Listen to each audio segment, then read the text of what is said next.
во ноќниот период или да речеме во поплоднињата или движење во трева и така натака ќе предизвика додатни ризици од убоди од комарци и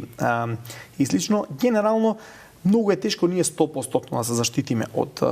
инсектите во летниот период, меѓутоа доколку имаме проблем или доколку сме свесни дека на таа локација има доста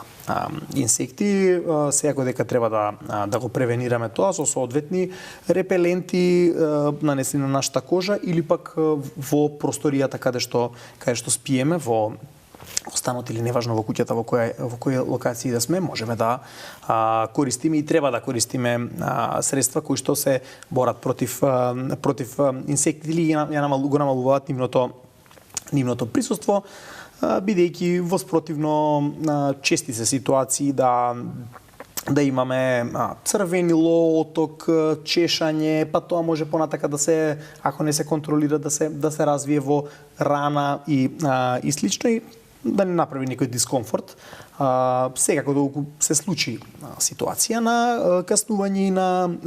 и на убод, корисно е со нас да имаме одредени креми за смирување на овие болки и површински воспаленија.